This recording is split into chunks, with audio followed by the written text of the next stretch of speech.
Now, it's Red Eye Radio. Gary McNamara and Eric Harley talk about everything from politics to social issues. Whether you're up late or you're just starting your day, welcome to the show. From the Relief Factor Studios, this is Red Eye Radio. All across America, we are Red Eye Radio. He is Eric Harley, and I'm Gary McNamara. Let's take a quick look at the radar. Yeah. The weather radar. Wow, that goes all the way up. Look at that, all the way up through the Midwest. Look at that. Wow. That's a pretty big system, isn't it? Yeah. Yeah, spring is here, huh? Yeah. This is. I walked out the other day, and I felt like, what's his name in Twister? When he walks out and he just sort of looks at the sky and, sniffs a little bit and go, uh-oh. Yeah. And when I walked out. Bill Paxton? Yeah, Bill Paxton. Yeah. It was not tonight, but last night. Yeah. When I went to go to work and I can feel the humidity. And just a very quick, funny story. So I go to sleep probably around 20 to 6. People know I sleep twice a day.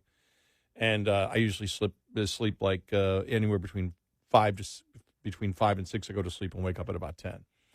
So at 11 minutes after 6, I'm woken up because it just was boom. I mean, the rain. My pond behind us went up about 7-8 feet in 3 minutes. That's how hard it was. I could not tell the difference between the rain and the hail. It was just a beatdown, but it only lasted about 11, 12 minutes. It was done. Oh, okay. So it took me about, just because you're all of a sudden you're amped up, it probably took me about 40 minutes to go back to sleep again. So I go back to sleep and I have this dream that I'm at work and we're getting hit with rain and all that stuff. And we walk out to our cars, your truck's there, everybody else's vehicle's there, all the other vehicles that are around this building are there. Yeah. My car's gone. Oh, no. And we figured it got washed away by the rain. Yeah. It's a huge flood. Right. And so I'm looking all around the building and everything else, and I'm getting frustrated, so frustrated that I wake up again. I wake up and I went, oh, maybe I should go back to sleep again and see if I can find my vehicle. I go back to sleep, and for the first time in my life, the dream continues. I've had that happen a couple of times. I've never had that happen. Yeah. And I got all frustrated again. And I remember then where we worked, there was like a downtown area, and I'm walking down there in alleyways and getting all frustrated and going, what do? I don't have a vehicle. Yeah, my other one's at home, but what do I? And I woke up again, and I thought to myself, oh, the vehicle's in the garage. Go back to sleep. I went to sleep, woke up when my alarm rang. I had this dream that I was on this island and I was alone, but I didn't feel like I was stranded on the island. And I woke up and I thought, well, that was weird. I went back to sleep and the dream resumed. Yeah. And I'm like, this is weird. And I'm sitting there on the beach. Again, it was like I was on this weird vacation where I chose to go to an island alone or something because it didn't feel like I was stranded on the island.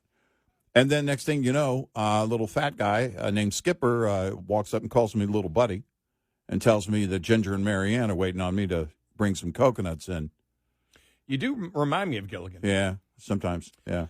All right, right to it. All right. Man, were the Republicans were prepared for a Talarico win, weren't they? Oh, I think so, yeah. On social media, yes. I woke up and it was like, wow. Yeah. Every, well, not every, they'll find more, but every post that they, put out on him was one of his radical statements. Yeah. I had never heard this one before. You ready for this one? All right. All right, here he is. This is Talarico, the Committee on Public Education here in Texas. Here he is, okay? All right, ready for this? Here we go. I want us all to be aware of is that modern science obviously recognizes that there are many more than 2 biological sexes. In fact, there are 6, which honestly, Representative Hefner. Gonna let that one go. Did he say 6? 6. Wow. He's not going to make it long as a liberal radical. Yeah. There aren't just 6. Remember, Facebook years ago identified, what was it, 57? Yeah.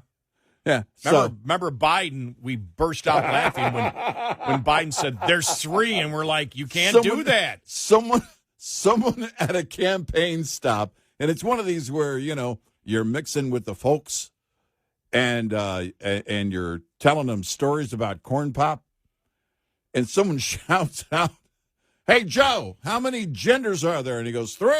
It's like, ooh, wrong answer. You can't be a radical and say just 3. You can't be a radical and say just 6. How dare you? Some of the analysis I saw out there I thought was just wrong. And it was the analysis that, you see, Democrats in Texas are smart. They realize that the radical and the flamethrower is Jasmine Crockett, and they need to get rid of her. They need to moderate a little bit. Yeah. That's not what happened here. No. They viewed her, is the flamethrower part of it correct? Yes. But the fact is, he's just as radical as she is. Democrats are just looking for somebody, the new face, the new young face that they believe can sell all the insane ideas, like right there with Talarico, where he said, modern science obviously recognizes that there are many more than 2 biological sexes. In fact, there are 6. What the thing about Jasmine Crockett, and I was thinking about it because some of her videos, remember the dancing video in the hallway thing, that she put on TikTok? She's a radical, but she's silly about it. If you listen to Talarico, this dude's being all serious. You know what I mean? Yeah. He's not trying to make a viral moment of himself dancing in the hallway and doing stupid things. He's being serious about the radical points that the far left wants to be made. That's if you look that's the way you put it. That's a great way to put it. He's being serious. Yeah, he's actually campaigning this way. She's doing selfies and dancing and trying to get people to laugh about things, and she's not taken seriously at all. I think that was probably part of the feedback, because I noticed that in her ads they were trying to make her look very serious and very she's contemplative, and she's someone who thinks things through. Well, if you listen to Talarico, this guy's seriously radical. Seriously radical. This is somebody who's going to state it as if it's fact. What you just heard, he's stating it as if it's fact. He's not playing games here, and they see her as playing games, being silly, trying to make it about her. And he's trying to pretend that he's a Christian. Yes, right. He's trying to pretend, and they looked at that and said, well, that's what we want. We want the person who is a serious, insane radical who will pretend that he's a Christian. Right. Because that itself is laughable. And make up stuff as he goes along. Yep. About Christianity in the Bible. Right. And that's that right. And try and build credibility because his father's a minister. Yeah. You're not going to win. It doesn't matter that your father is a minister. You clearly don't know. You clearly are out of line, and you are clearly a radical and on this serious tone. And here's the thing. If you listen to Talarico, he's on the points that even a Gavin Newsom kind of hedges on. Well, I know that and he gets his bobblehead going during an interview because he can't talk about boys, men, in women's locker rooms in a serious way. Talarico gets straight to the point. Talarico, for the left, for the radicals, is the guy that someone like a David Hogg was talking about. When David Hogg, for that 10 minutes, he was at the DNC. But David Hogg was saying, we need people in my age group. He's under 30. I don't know if he's turned 30 yet. But in that age group, that 18 to 30, 18 to 35 age group, they're not showing up. We need them to show up. We need to motivate them. Well, this guy, Talarico, he's on a serious radical mission. No more of the silliness. And I think they look at AOC as the same. I think they look at AOC. I think that there was probably some growing sentiment about those people can't be taken seriously. If you listen to Talarico, he can be taken. You and I laugh at what he's saying because it is laughable. It's horrendous. But from their perspective, from the radical left's perspective, what they want to build out for their party, Talarico is the guy who can go up there and is not going to, hem-haw on committing whether or not, it's whatever gender. He says 6 genders. Again, I think that's a problem. 6 isn't enough. But if you listen to his tone, he's on the radical mission. He's very serious about it. We've said, where is the conviction? What that serious tone demonstrates is that his convictions lie, squarely with the radicals of today, and that's what the party is looking for. They need people who can come in and not back down in an interview, not try and moderate in an interview. And remember, there were some that were calling Talarico the moderate. Yeah. 6 genders. Now that is moderate compared to the 57 genders, I guess. Is that compromise? Yeah. But that's what they're looking for. They're looking for somebody who's not going to go, well, it's a complicated. Remember Newsom on that one interview? It is very complicated. And then they finally got him to say, well, yeah, I see the concern with having boys and girls' locker rooms and, the whole thing. Was that with Charlie Kirk? Was it with Charlie? I think that was the interview with. Yeah, I think it was. I think he's done sort of the same thing when he was on with Charlie Kirk and also Bill Maher. Yeah, but Bill Maher does the same thing where he's like, well, it's ridiculous. You can't sell this. But there are some things in the transgender movement that I agree with and doesn't stipulate what they are. Right. And that's where we believe he's trying to cover his posterior. Well, what they want on the left, and I mean the radical rank and file that's leading the charge. This is the radical that's out there that is really leading the party. They want someone who is serious, who demonstrates that they have a conviction in these radical beliefs. And that's what Talarico comes off as. And I think that's why he was more attractive in the end than Jasmine Crockett. Yeah. But it's what we've been saying all along. The Democrats are not moderating. The Democrats are looking for someone who doesn't look crazy, who doesn't look insane, but can sell the insane ideas of the left. We've been saying this for how long?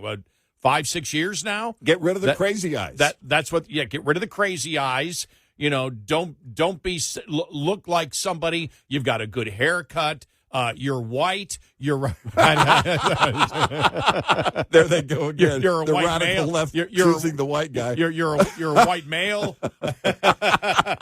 But think about that. What you just said. The crazy. The crazy eyes. You think of the whole Tim Walsh thing, right? He comes in jumping around like Chris Farley on an SNL skit. Waving his hands.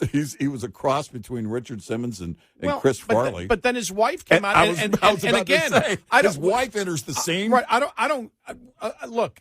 I'm simply observe the characteristics of people, the imagery, and when she was screaming and she's got the googly eyes, and that's been talked about before. Yes, the number of Democrats, for some reason, have these googly eyes. Right. And they've even recognized it and said, we need to find people that we can sell to the Midwest kind of mentality. Right. But then again, they're insulting the Midwest kind of mentality. Right. Because if what you're saying, when you say insane things and your face is all contorted, that doesn't sell well. If you say crazy things, and you say it in a very serious voice and this and that, and the Bible endorses abortion. I mean, you can say the craziest things, and people will say, "Well, maybe I'll consider that." Well, it's like I think that's the attraction for, if there still is any, for Pete Buttigieg. And remember when they were saying, the radicals were saying he's not gay enough? Remember that? Oh, yeah. Oh, my gosh. That he right. and his husband were not, not putting on display. They're not gay enough. They were trying just to be a normal family, whatever that is. And that was a real thing for a few minutes. Right. That's criticism, by the way. All this criticism is from the left. From the left. We're analyzing what all the left feels. Yes.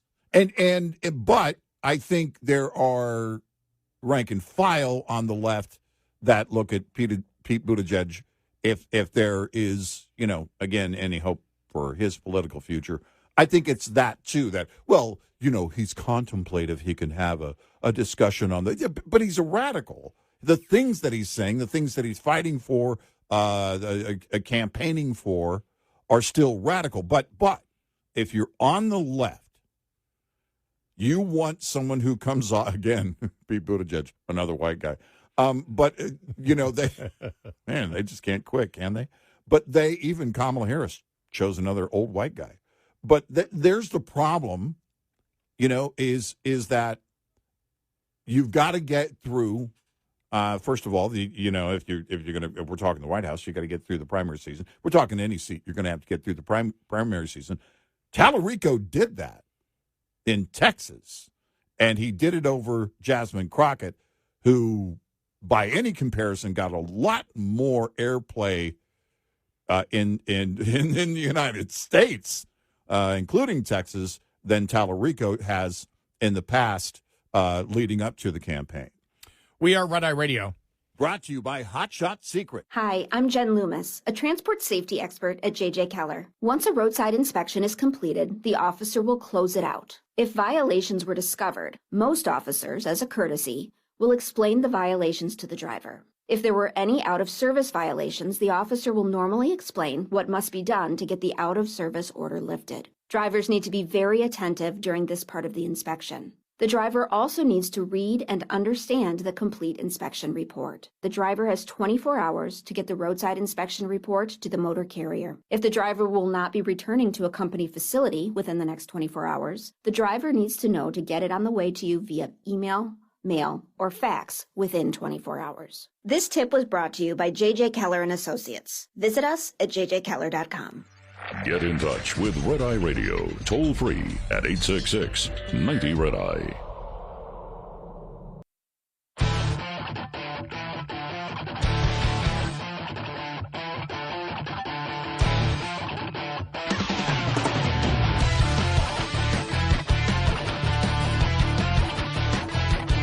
We are Red Eye Radio. He's Eric Harley, and I'm Gary McNamara. This comes from a Jasmine Crockett supporter on X. Jasmine was the fighter that y'all wanted, but the minute she ran for higher office, y'all bolted. She uses y'all a lot. You all bolted on her for the powdery white man. So much for wanting black women in higher office. Don't ever play in our faces again. Blank you all. F you all. Wow. Excuse me. F y'all. Okay. Not you all. Yeah. I'm sorry. My Yankee came out there. Yeah. It's all right. Y'all. Hang around me when I go fishing with my brothers a little more. We'll bring out a little bit of that Southern drawl. It's going to be interesting to see the questions that he is asked by the Texas media. Yeah, because now it's him. Now it's just him. It's right. In the Senate race for the Democrats, I mean, he's the nominee, so it's all him. President Trump saying he's going to make an endorsement choice in the coming days, very soon, he said, and for the GOP, and he's going to ask the other person that he doesn't endorse to drop out. I'm very curious about that one. I know.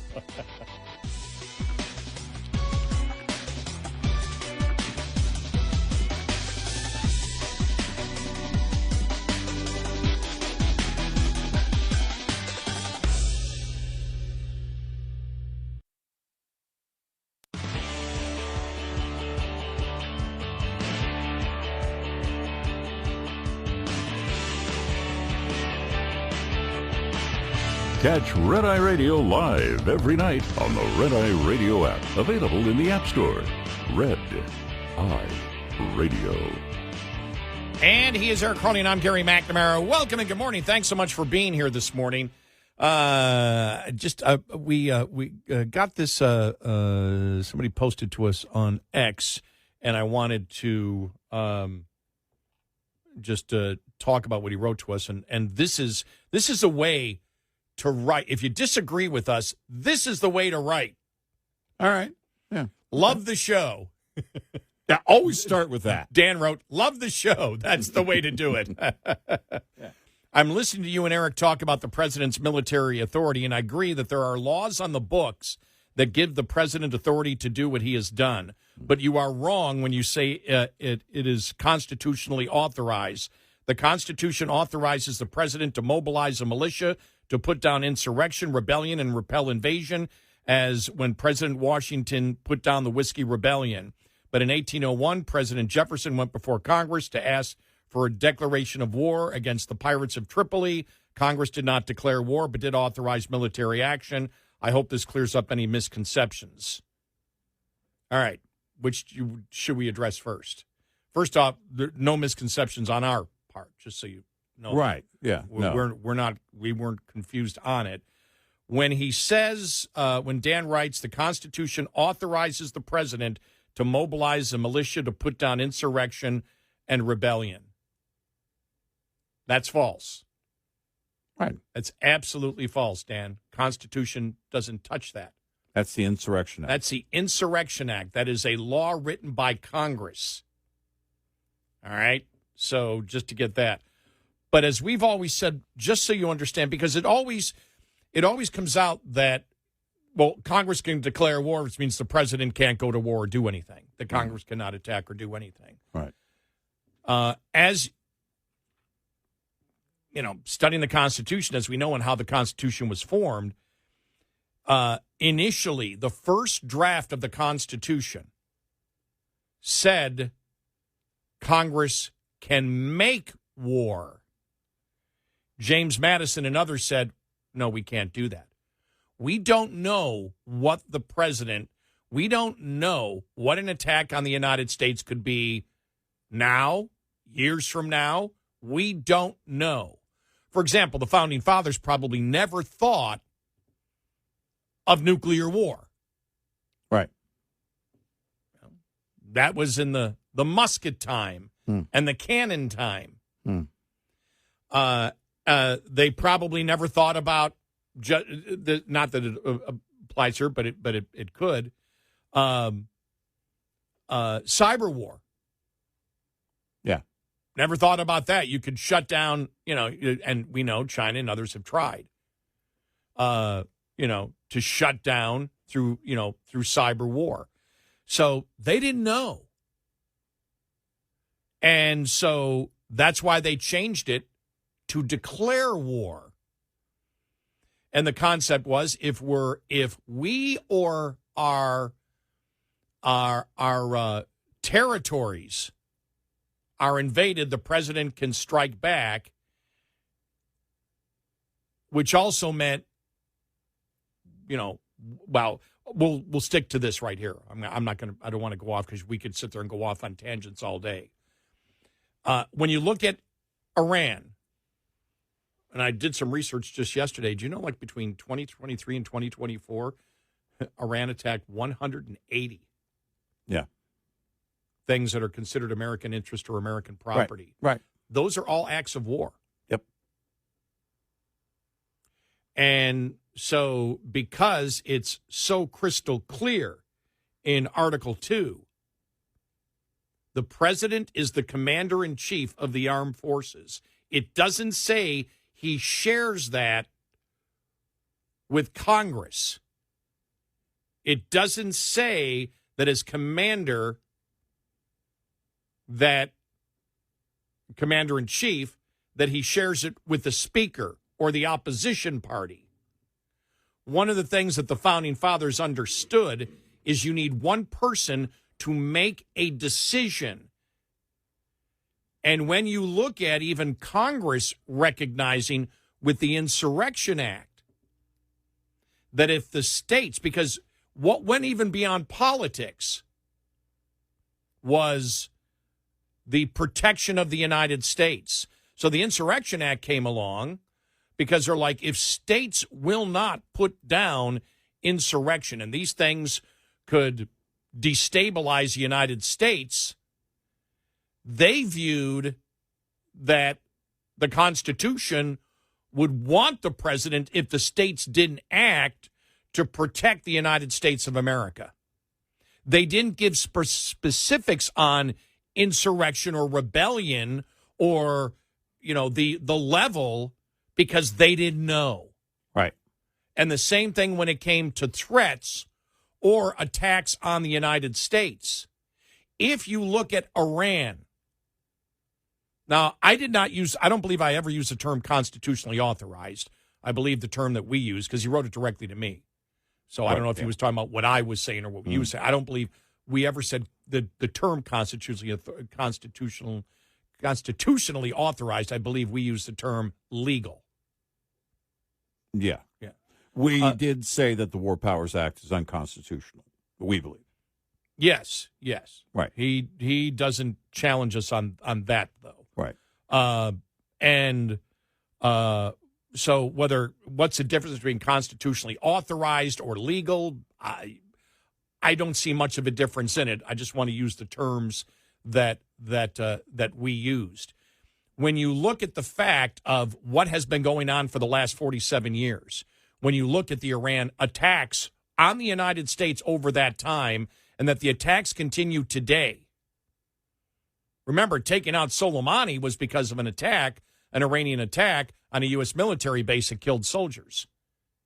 If you look at Iran itself and what has gone on,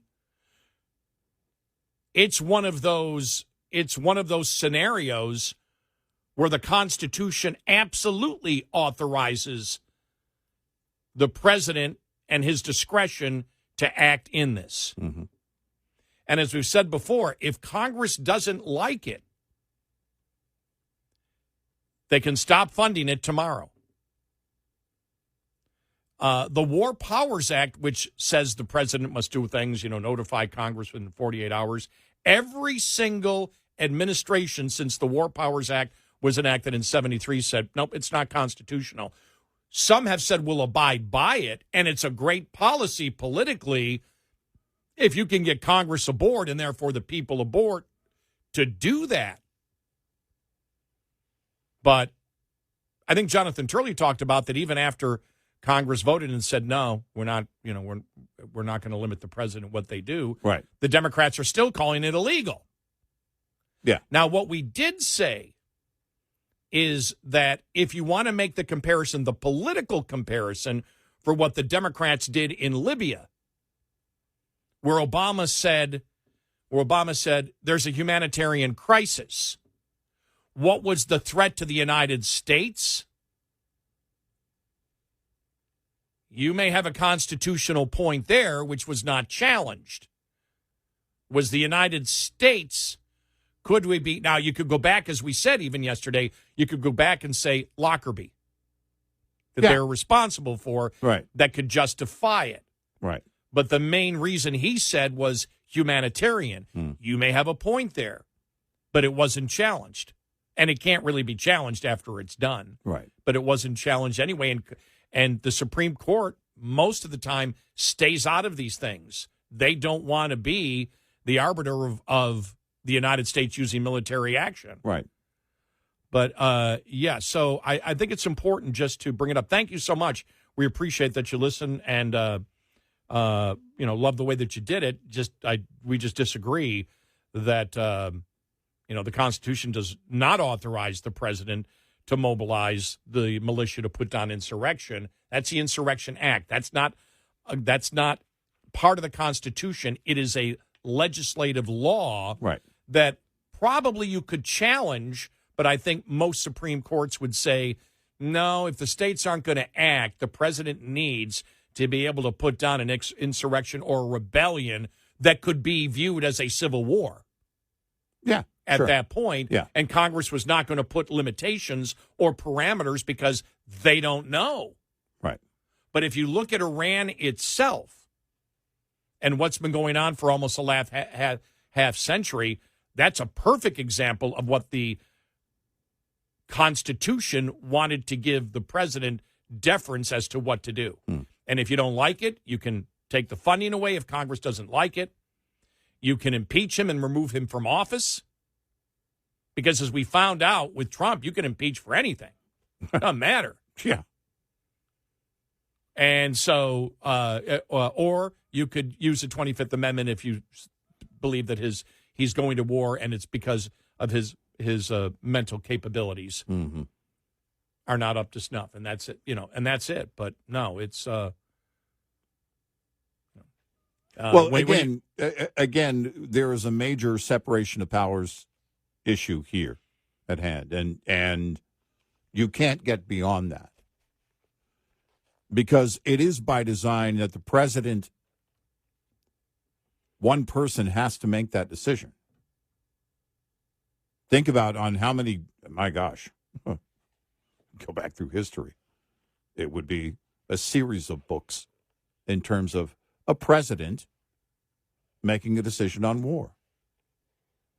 Now, sometimes, like when Bush did it, they go to Congress and they ask because they understand that the campaign is going to require, if it's going to be a long-term campaign, it's going to require funding. This is part of the push right now on the Department of Homeland Security. DHS needs to be fully funded. We're not playing games. Iranian proxies are likely on American soil.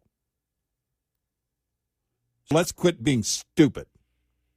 Yeah, so if you look at what Iran itself has done and then the financing of the proxies that have hit American interests in American territories. Because those are the actors. Just so you know, a territory is a military base. Yes. I mean, and if you attack a military base, that's an act of war. That's an act of war in the U.S. Right. So you could not find a clearer, well, you probably could find maybe a clearer example, but it's one of the, if you look at what the Constitution looked at as the wide parameters that the president has, this is probably as close to the target as you could get. Right. From what the Constitution authorized the president to do. Right. And the whole point of briefing the Gang of Eight, very simple. I mean, you're going to want the head of our the top of our elected representatives briefed on what's going on. They may not like it. Oh, they don't. Except Fetterman. Right. In the Democrats, they're your one party's not going to be, they're going to have concerns. But you're going to brief them nonetheless. And this campaign, I don't know how long the campaign is going to take. The president said, again, now they're talking, okay, there might be boots on the ground at some point. There might be more involvement with Iran at some point. I think he's just leaving the door open because it's a huge unknown. You really don't know how this thing is going to go. But one thing for certain is the regime had to come down and their power to attack us had to come down. That to a large extent. I mean, the submarine taking down one of their ships. What about that the Kurds may be the boots on the ground? That was wild because what did Hegseth say about it's weird. Hegseth said, well, the Pentagon's not funding them. He said, other agencies may fund them. And I thought, we don't get to look at the CIA budget, though. So, I mean, and, but at the White House, they were saying, no. We're not, we support them, but we're not, funding them. It's not a very clear picture, but that is a very interesting, that could be, to a large extent, the Kurds, the boots on the ground, at least temporarily. And I guess we'll see how far that goes. We are Red Eye Radio. Coming up, more with Gary McNamara and Eric Harley. It's Red Eye Radio.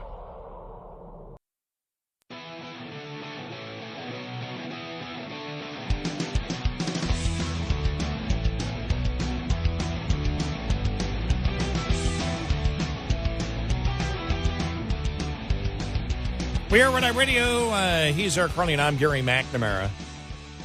Yeah, like I said, Jonathan Turley.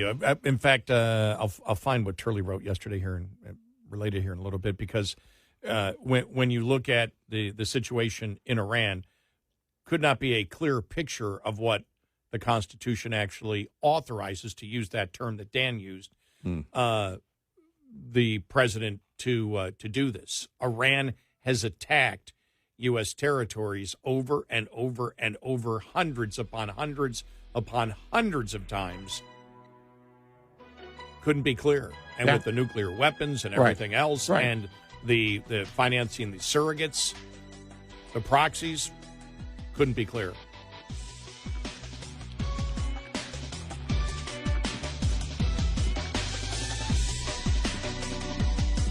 Top of the Hour News is brought to you by House Products. Visit houseproducts.com. This is Red Eye Radio on Westwood One.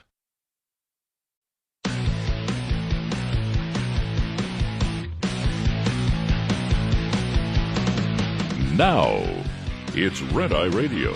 Gary McNamara and Eric Hurley talk about everything from politics to social issues and news of the day. Whether you're up late or you're just starting your day, welcome to the show. From the Relief Factor Studios, this is Red Eye Radio. All across America, we are Red Eye Radio. Oh, my gosh. What? It's just so humorous. James Talarico wins the coveted endorsement of Beto O'Rourke.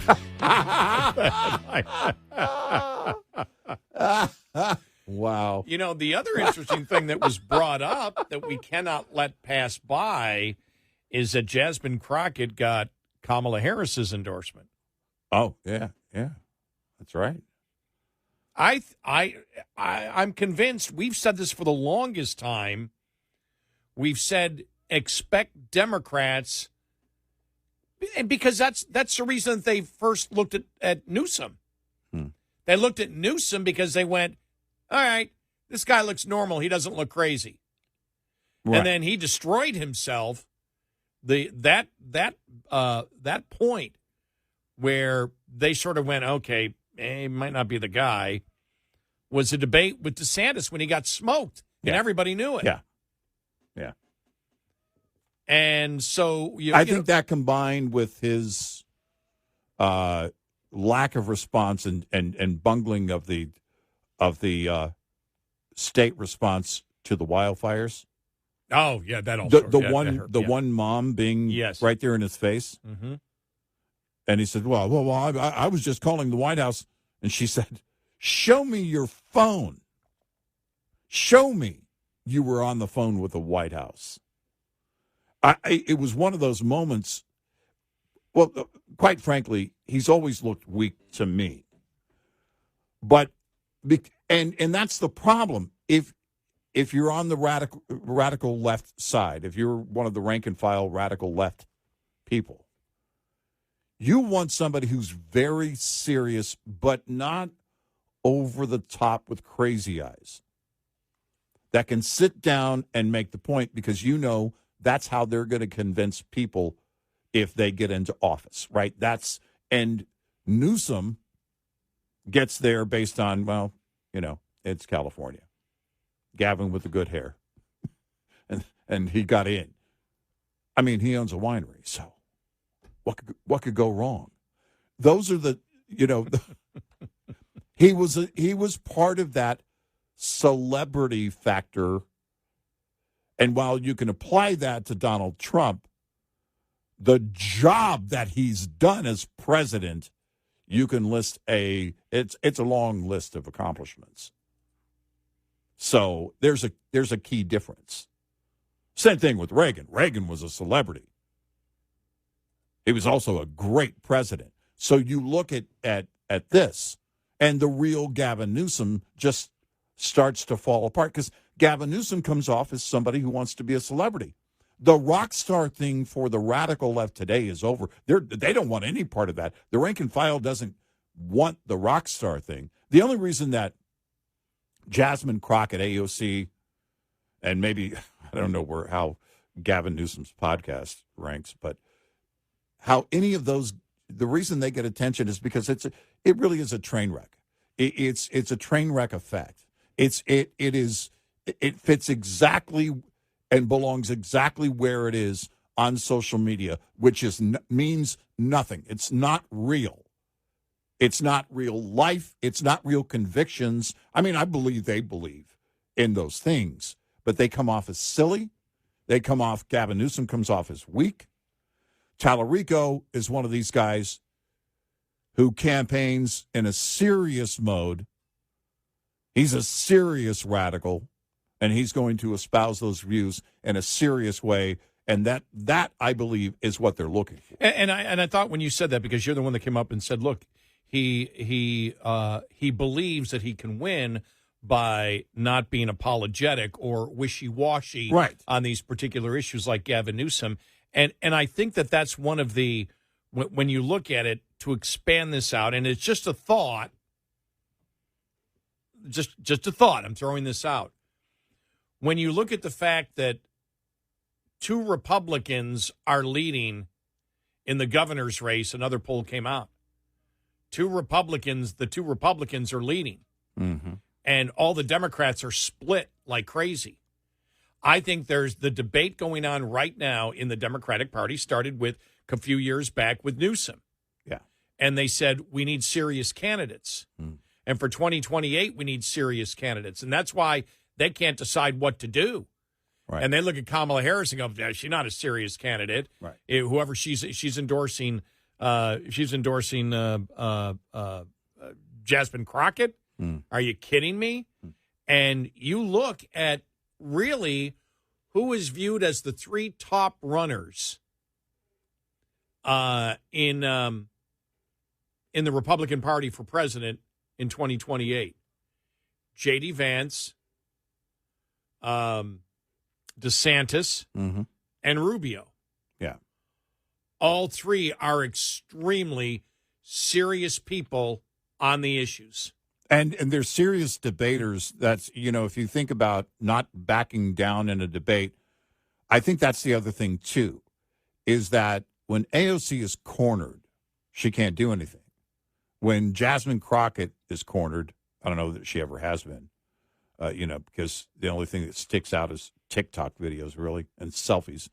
But she doesn't come off as serious. And then when she tries to be serious, again, there's no way she can have a debate.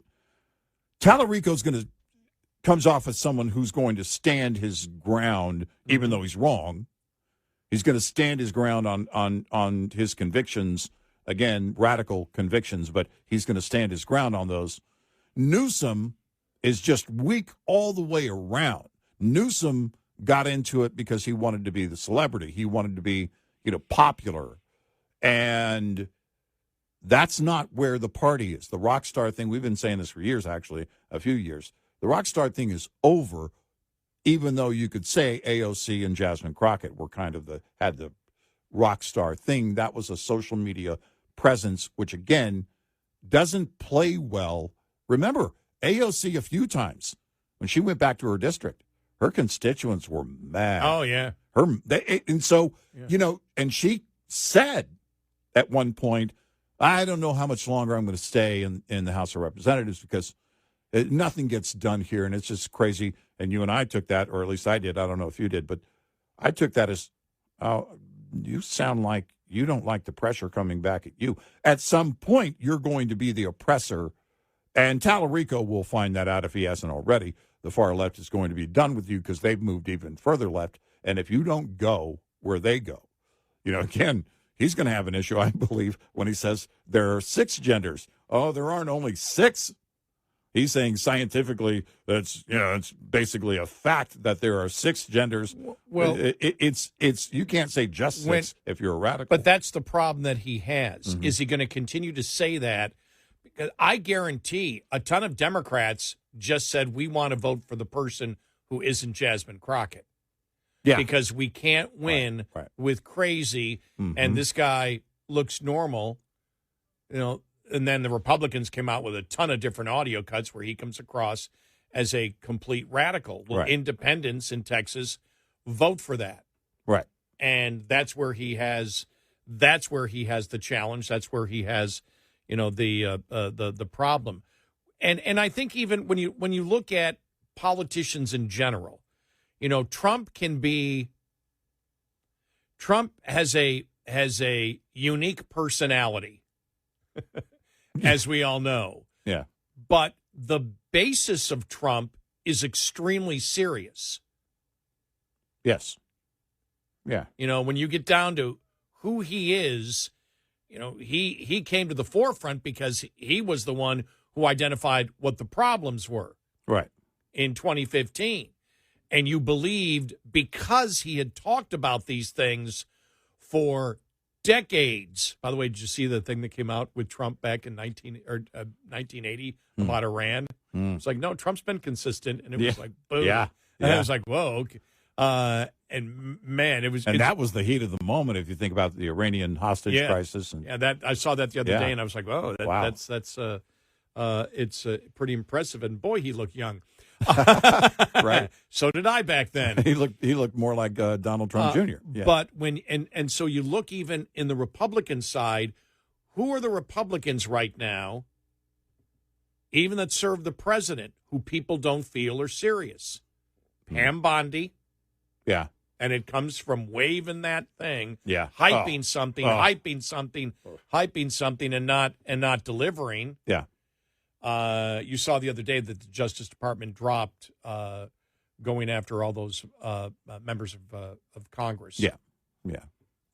Who talked about soldiers not following the orders. Right. That was a bad move. That was a bad move on the Department of Justice to do that. Right. The Pentagon can look at Mark Kelly. Yeah, but it was on his military career. They never had a legal case there. Right. But she's not viewed as serious. Right. In Republican circles right now. We guarantee you that. She's not viewed in Republican circles. And Noam blew it on the whole immigration thing in Minnesota. Mm-hmm. Who did they bring in? Why has everything settled down? Tom Homan, who's been consistent for years in his approach. And he is what? He's serious. Yeah. I mean, it really does come down to that, and you're right, because you extrapolate that out. It's because here's what people look at. People can identify, the social media approach versus a real approach, a real life approach. Mm-hmm. And with Pam Bondi and the influencers, that clearly was a social media approach. And I knew from that moment that they were waving the binders, there was nothing in them. And the reason I knew that is because no prosecution in their right mind would give any evidence to people who were going to broadcast said evidence to everybody around the world, knowing there could be pending cases with that information. You could compromise those cases. That's stupid. And it turned out there was nothing in the binders. We hadn't learned anything new. What was the moment for then? Also nothing. And that was right out of the box. Yeah. That was just plain stupid. And there was something else that the Justice Department dropped. The one thing that, and this is what I appreciate about Marco Rubio. Marco Rubio has a direct approach. Yes. When you're Secretary of State, I don't think there is anything. Well, I have to imagine. I've never done the job, but I have to imagine there is no more serious job because of everything you are a part of. You think of every geopolitical tiny piece of the global puzzle that you're involved in, and it's nonstop. He might be the only person alive right now sleeping less than Donald Trump. Well, that's because he's not playing with the self-appointed Trump influencers, right? Who simply want clicks, right? And he's also not John Kerry. Remember that? Well, global warming is the biggest threat. By the way, I said self-appointed. Yeah, right. Yeah. So they operate outside of Trump is the point. Exactly. But they believe they represent Trump on everything. No, that's a great point. It's the clicks that get to you. And by the way, I was thinking about that yesterday, just with the media in general, looking for clips. I mean, the Daily Mail UK. Yeah. I've now just dropped them completely because everything is just, everything is clickbaiting. It's one thing that we will never do. Right. We will never do. We're not out for clicks. We're not out to sit there and put a headline out, and then what we deliver in the body of work is opposite what the click was or doesn't deliver to the click. Right. Just to get you, just to get the click. I don't care whether they're disappointed or not. I just need the click now because I get paid for the click. Yeah. I don't care whether there's good work that I've done behind that click or not. I just want the click. Which drives, in terms of the business model in digital media, it's everything. I don't want any part of it because it's not real. There are some real stories that are out there, and you know them when you see them. You know the headlines when you see the headlines. It's why the way I've got my notifications set now, I had to just change my process altogether because there's still some clickbaiting on the notifications occasionally. I know. But you learn to see it. And that gets back to the being savvy about this. People are savvy to the whole social media thing. They may not outwardly tell you, "Oh, I'm a very savvy person when it comes to knowing what's clickbait, what isn't." But most people recognize it. Some people still click. Sometimes I still click. You won't believe what eating one banana a day will do for your belly. Oh, damn it, I have to click. I have bananas right now. What about 2 bananas? But, it really is. The ones that they almost get me on YouTube. Maybe they did a couple of times. I said, I got to stop. What not to do and what you must do if you're over the age of 65. Yes. Stop eating this right now if you're over the age of 60. I'm like, damn. Yeah, those are the ones I now ignore completely. It's just like, okay, I got suckered in once or twice just to see what are they talking about here? There's one guy, and he's a very smart guy, and he's a doctor, but he's a doctor of chiropractic medicine, and he's talking other internal things, but he's talking about, he cites studies. I think he's very good about it, but on YouTube, it's all clickbait. The thumbnail you've got to get people to engage and then keep them engaged with the content. That's the name of their game. We are Red Eye Radio. This morning's USDA Farm Report is brought to you by House Products.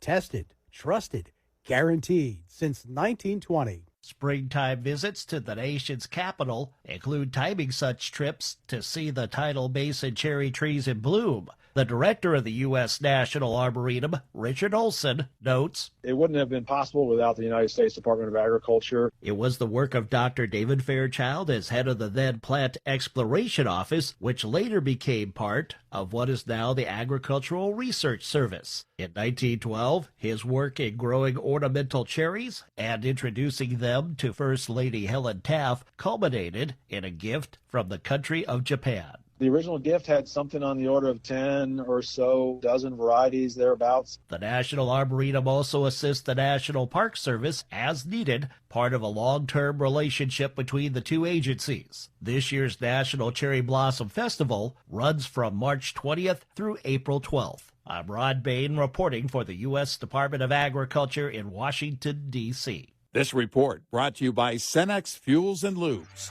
Lines open for your calls. 866-90-RED-EYE on Red Eye Radio.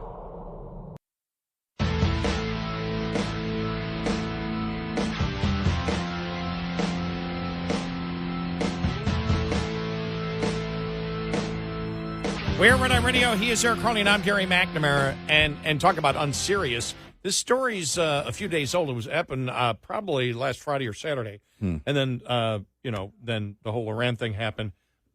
And we never got to talk about it, but talking about being unserious, the story that came out, Trump was not pleased with FBI Director Kash Patel chugging a beer with the USA hockey team. Yeah. It's not the imagery that he wants. Yeah. It's not a good look. Your FBI director chugging a beer. Sorry, you can't do. If you want to be there with them and wave the flag and the whole thing, congratulate them. That's one thing.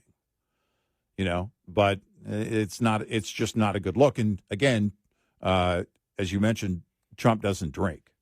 Right. But there is, and it may sound kind of rich, talking about Trump, but there is certainly in that moment, there is decorum, is right. a certain level of decorum. Right. Now, Trump parties, and we disagree how he parties to YMCA. Right. But that is still he does okay. dance. Yes. He does dance.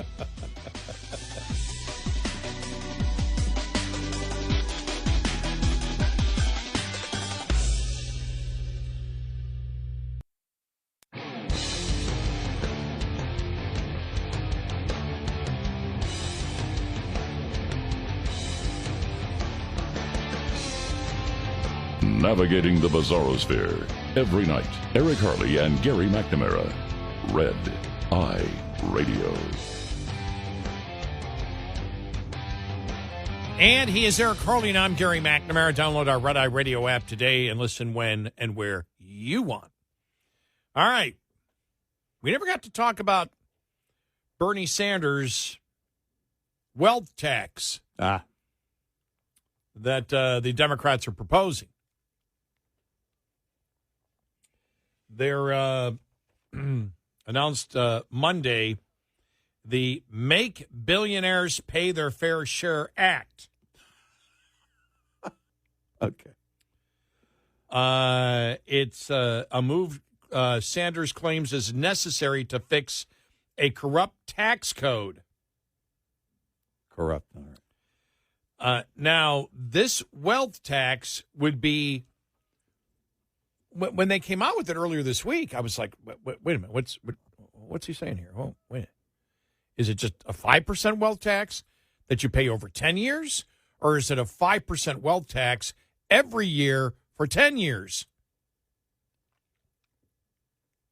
It's a 5% wealth tax every year for 10 years. Yep. 5% of your entire wealth. Yes. That doesn't mean the cash on hand. In fact, most of it is not cash on hand. It's stock, yeah. Yep. It's other property of some sort, but it's mostly stock and it's mostly in companies. Yeah. Wow. And that would mean you might have to sell over a 10-year period because not all billionaires' wealth continues to go up. Right. I meant mostly in the companies that, quite often, in the companies that they own, that they started, like Amazon or whatever it might be. Right. Yeah, no. So, but you could lose if your wealth stays even, because not all billionaires' wealth grows. Right. Company may go down, whatever, but you could see, basically he's going after half of the wealth of billionaires. Yeah. At the minimum. And the moment you start... maybe not the minimum. If you could start this and get this going for 10 years... It would never end. It would never end. Right. And as we all know, the problem with it, as Trump learned, he wrote about this one. I went back and looked. When Trump really was a liberal. But this shows, as we said before, because we've been criticized when people say, well, he's a business person. Well, you can be a business person and still have dumb economic ideas. Yeah. Businesses fail all the time. Some of his have failed. Yes. Yeah. 14 real estate he's done very well. Yeah. 14.25% wealth tax on the net wealth. And it would apply to anybody over $10 million. Ooh. Yeah, I saw him. I went, and of course, that was his idea in his book, and he had to pull back on that big time. They said, you can't do that. You know what it would do to the stock market? All these people would have to basically, convert that stock to cash, sell. To cash. They'd have to sell the stock. What happens when a bunch of shares are being sold? The stock market goes down. There you go. You cheapen the value of the stock by government mandating that you do it. And the non-billionaires who have, things like 401ks or other investments would suffer as a result of that. Now, this was during the 1999-2000 presidential flirtation with the Reform Party. Trump proposed a one-time 14.25% net worth tax on individuals and trusts with a net worth over $10 million. Aimed at eliminating the national debt. But he had to back off on it when this economist told him, you can't do this. Right? Well, and then you get into and thank goodness he hasn't come up with that again. Right. Yes. I heard Joe Kernan of CNBC, who was more on the right, say one time, and I couldn't believe it. I couldn't believe Joe Kernan was saying it. And maybe he changed his position. I don't watch CNBC anymore. I don't have cable. I don't watch their videos. I rarely watch their videos on either online or on YouTube. But I do like Joe Kernan, and I couldn't believe he was saying it. But yeah, I don't think it would be a bad idea, a one-time wealth tax. This was several years ago. This goes back several years. Again, maybe he backed away from that. And it wasn't like he was campaigning for it, right? Going, I think we need to, and this needs to be. It was just a comment in passing, but I couldn't believe he actually said that. It was really, really surprising to me. But when you look at it, here's what would have to take place. Now, billionaires are audited on the regular. Trump gets audited all the time. But eventually, you would have to, as this thing, if you put this into motion, and it's going on for 10 years, now you're going to have to start, of course, because it's going to affect everybody else based on the stock market thing that we talked about. Everybody else's wealth is also going to be depleted, and Bernie is okay with that. Now, Bernie is a multimillionaire. And that's why he's not saying this. We should do this against millionaires. Well, what has to happen? How do you determine the wealth? You have to audit fully all of the assets of every individual every single time. Not just what they earn for the year. With an income tax, whether it's a capital gains tax or if they're, however they're earning money, when you're earning that money, you go through what you earned, you go through, and you're going to go through the books. But this would be different in that you're going to have to list every single asset every single time. And then there's going to have to be the question on valuation, right? Because according to one judge, Mar-a-Lago's worth, what did he say? $100 million or something stupid. I forget what it was. It was even lower than that. It was like 14 million. Was it 14, 16 million, something like that? Yeah. And Donald Trump Jr. posted, wow, at that price, I'll take 100 of them. But to the point, there's going to be this back and forth of what the valuation is. 18 million. Okay, yeah. Something stupid, yeah.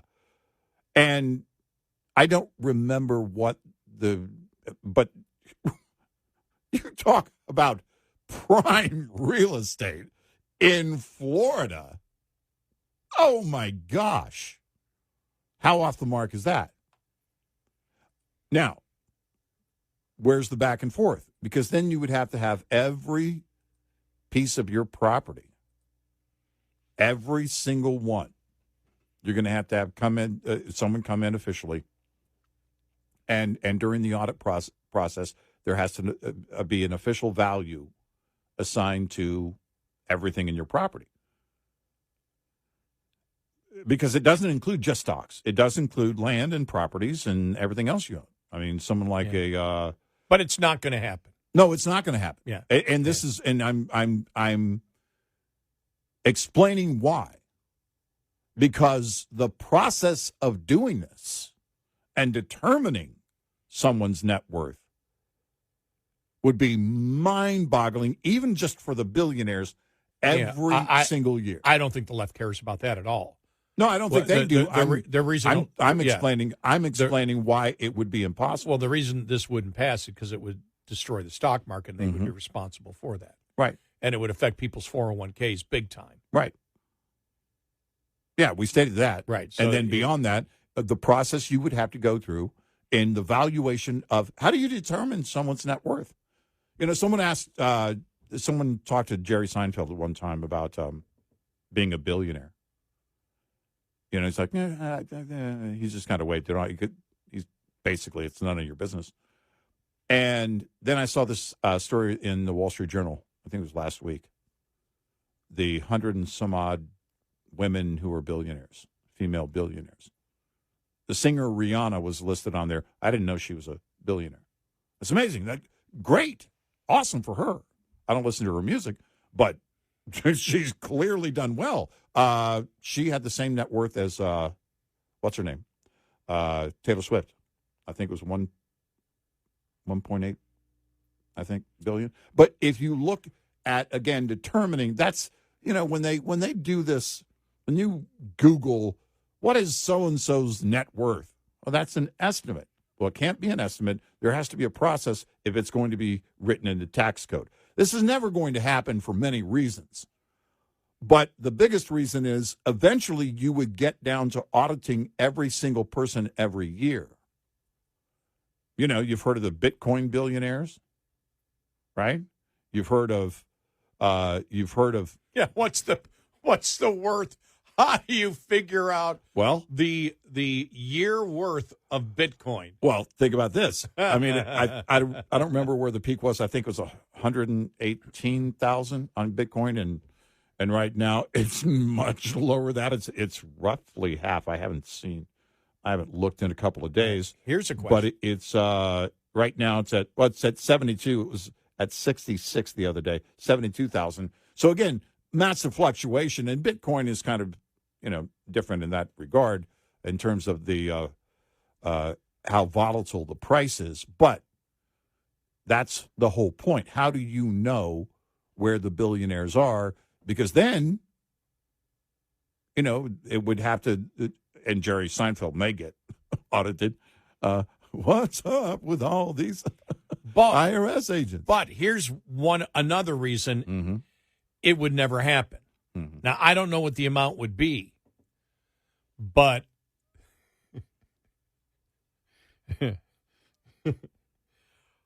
all the billionaires out there, how much money do they have in treasury bills? Oh, there's a great number of them that have treasury because that's bills. A safe place to put it if you want to park it, because you're not as worried about inflation when you're a billionaire. No. You basically can somehow find your way through it. Yeah. So if you can get, even now, I think it's like, what's it, 3.5% now? Is it? I was looking the other day, 3.5%, 4%. I haven't looked. I haven't looked in a while. In a couple of months. Yeah. I thought I saw 3.6 for the 10-year is at 4.1. Okay, I don't know. I thought I saw 3.6 the other day. Okay. I was scanning something. It was just, you know what it was? I was looking at the stock market, and I just saw the Treasury bill thing, and I don't know, it was 6 month, 3 month, or whatever. But they park their money in there. Yeah. And the one thing that the government wants to do more than anything is get the interest rate down for Treasury bills, because it's going to kill the budget. Right. Because they've got to pay interest on it.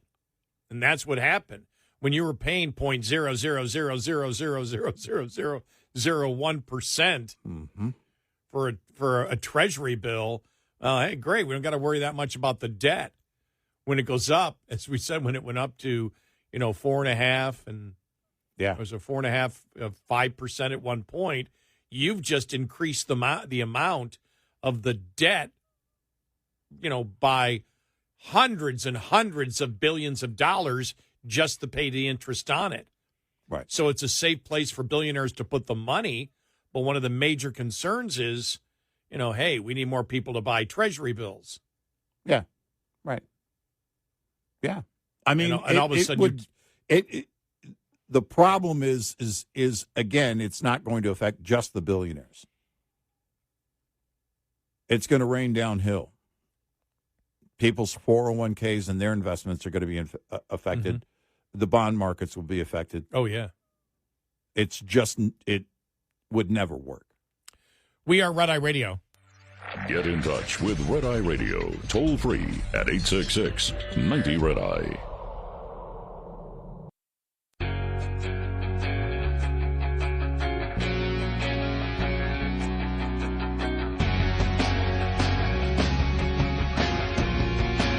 We are Red Eye Radio. He's Eric Carly, and I'm Gary McNamara. You brought a great point during the break. Because, number one, what's the constitutionality of the wealth tax? That might be hung up in the courts for years. Yeah. But the second thing is, as you brought up, billionaires are going to park their money elsewhere. Right. Is it constitutional? Billionaires say, okay, fine, we're going to park all our money in real estate in Europe.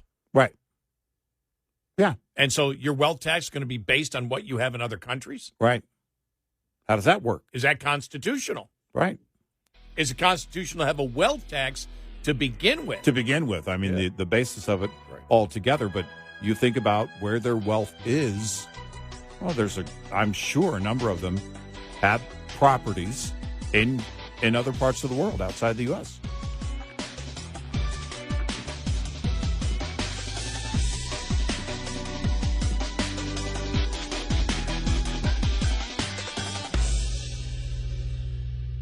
This is Red Eye Radio on Westwood One.